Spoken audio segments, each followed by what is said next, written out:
In the beginning, there was nothing. No time, no space, no light. There were no stars in the sky. There were no planets, no galaxies, and no living beings.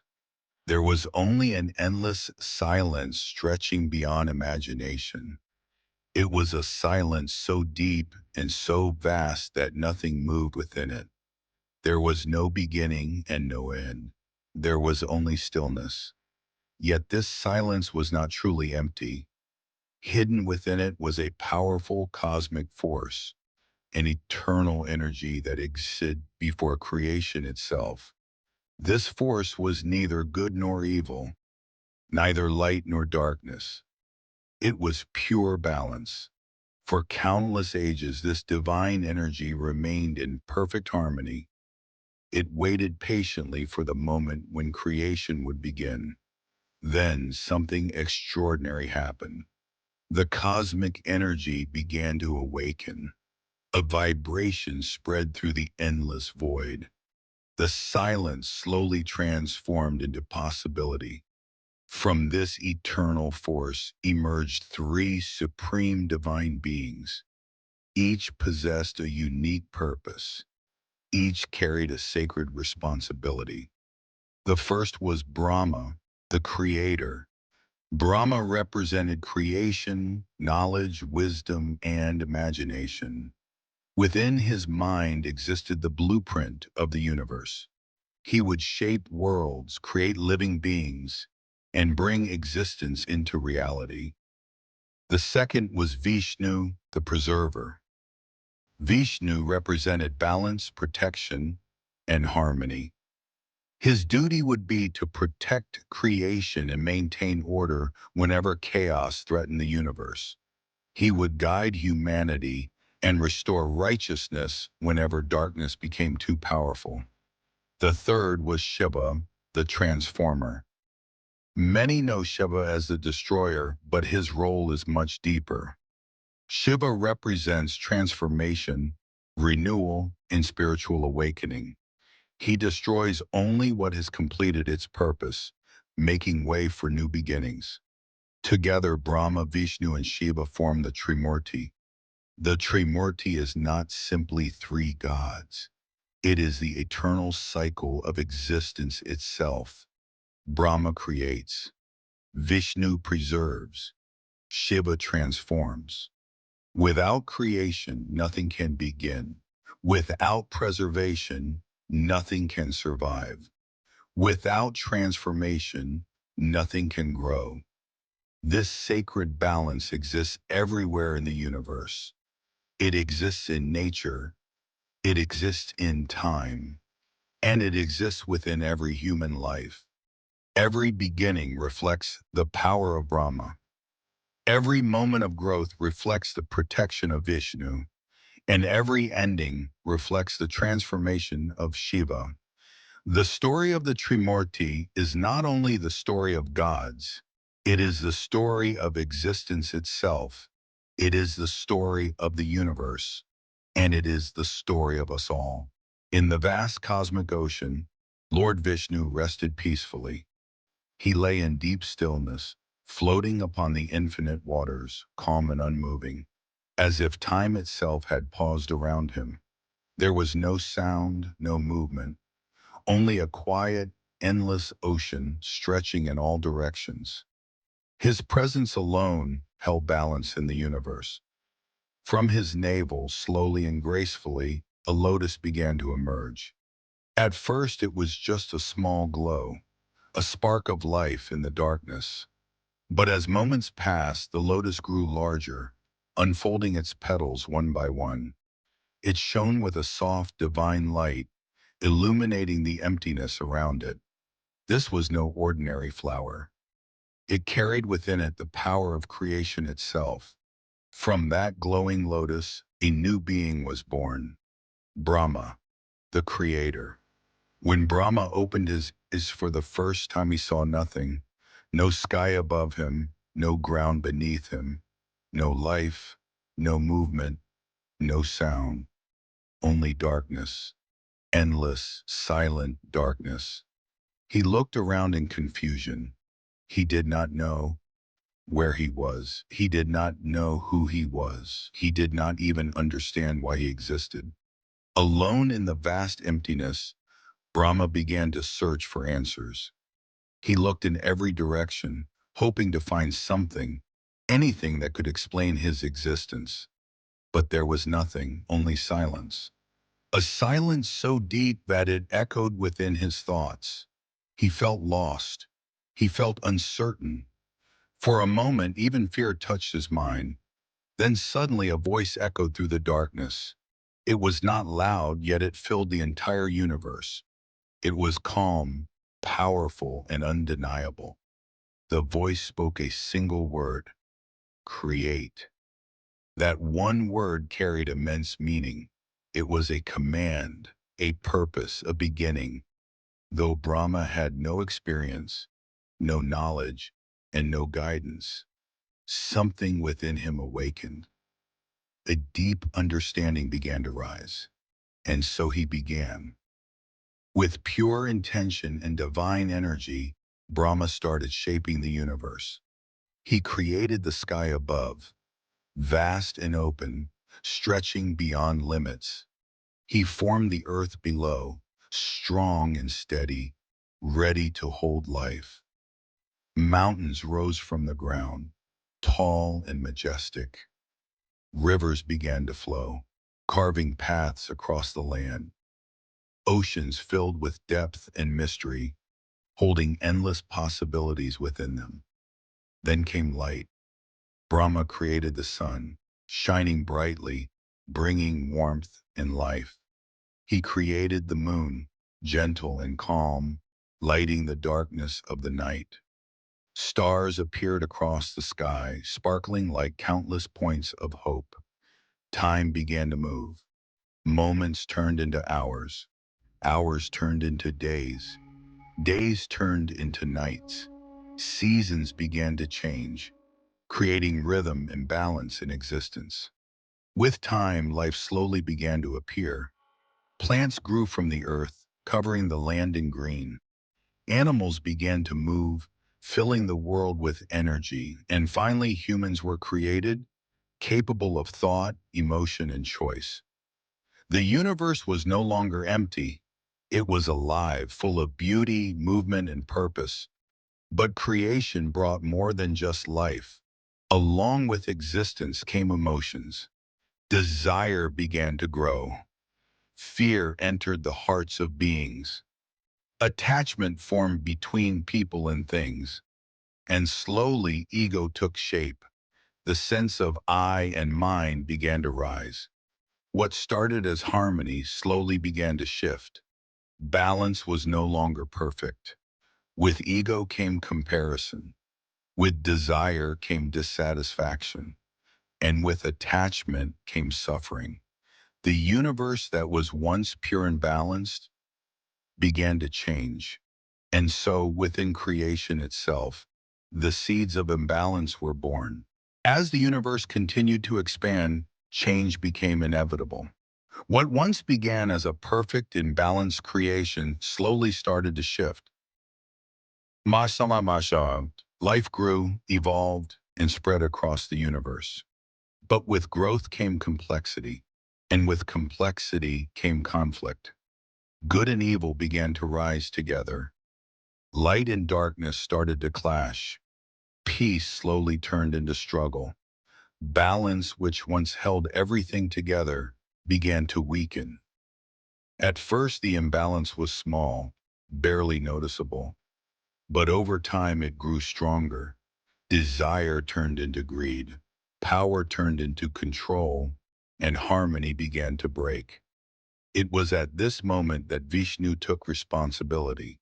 His role was clear: not to create, not to destroy, but to protect, to maintain balance, to preserve harmony across the universe. Vishnu understood that creation alone was not enough. Without protection, even the most beautiful creation could fall into chaos. And so, whenever darkness began to rise, whenever evil started to overpower good, Vishnu would descend to earth. not always in his divine form, but in different forms. These forms are known as avatars. Each avatar was chosen carefully. Each one appeared at the right time, and each one had a single purpose: to restore balance. One of his most powerful avatars was Rama. As Rama, Vishnu took birth as a human king. He lived a life of discipline, honor, and truth. He showed the world what it means to follow Dharma, the path of righteousness. Even in the face of great challenges, Rama never lost his values. He stood against evil, not with anger, but with courage and clarity. When the demon king Ravana spread fear and darkness, Rama rose to defeat him, not for power, not for glory, but to restore justice. Through Rama, Vishnu taught that true strength lies in character, that doing the right thing is more important than winning. Another powerful avatar of Vishnu was Krishna, but Krishna was different. He did not only fight evil, he guided people. He taught them how to live. Krishna understood the human mind. He knew that the greatest battles are not fought outside, but within. Through his teachings, especially in the Bhagavad Gita, he revealed deep truths about life. He explained that actions should be done without attachment, that one should focus on duty, not on the result. He showed that peace does not come from controlling the world, but from understanding it. Krishna also showed that sometimes to protect good, difficult decisions must be made. He was wise, strategic, and compassionate. Through Krishna, Vishnu taught balance not just in the world, but within the human heart. Vishnu appeared in many other forms as well, each time in a different situation, each time for a different purpose, but always with the same goal: to protect good, to remove evil, to restore harmony. Because without balance, the universe cannot survive. In every age, in every cycle, Vishnu continues his role, watching, protecting, guiding, ensuring that creation does not fall apart. And through his actions, he reminds us of an important truth. Life is not about control, it is about balance. It is not about power, it is about harmony. And as long as the universe exists, the role of Vishnu will continue. Then comes Shiva, the most powerful and perhaps the most misunderstood of all. Many people see Shiva as the destroyer, but this understanding is incomplete. Shiva does not represent destruction in the way we fear it. Shiva represents transformation, a deeper change, a necessary ending that makes way for a new beginning. He lives far from the noise of the world, high in the Himalayas, on Mount Kailash. There, in complete stillness, Shiva sits in deep meditation, his eyes closed, his mind calm, his presence silent yet powerful. He is completely detached from the material world. He has no desire for wealth, no need for power, no attachment to status or control. While the world is busy chasing success, chasing recognition, chasing endless wants, Shiva remains still, unmoved, free. This is what makes him different. This is what makes him powerful. Because true power does not come from controlling others. It comes from controlling oneself. But Shiva is not always still. When the balance of the universe is disturbed, when negativity spreads beyond limits, when ego, greed, and darkness begin to dominate, Shiva rises, not in anger, but in purpose. His awakening is not random. It is necessary. It is the universe correcting itself. When Shiva opens his third eye, it is not just destruction that happens. It is the burning away of illusion. Everything false, everything unnecessary, everything built on ego turns to ashes. But this destruction is not the end. It is a cleansing, a reset, a transformation. Because only when the old is removed can the new truly begin. Shiva does not destroy life. He destroys what blocks growth. He removes what no longer serves a purpose. He clears the path for creation to happen again. This is why destruction is not something to fear. It is something to understand. It is part of the cycle. And yet, despite this immense power, Shiva is also known as Bolanath, the most innocent, the most simple, the most compassionate. He does not judge people based on status or wealth. He listens to everyone, from kings to common people, from the strongest to the weakest. If the heart is pure, if the intention is honest, Shiva blesses without hesitation. He gives freely, without expectation, without condition. This balance of power and compassion is what makes Shiva unique. He is both fierce and gentle, both silent and powerful, both destroyer and protector. And through his existence, he teaches one of the most important truths of life. To grow, you must let go. To move forward, you must release the past. To create something new, something old must end. Because transformation is not easy, but it is necessary.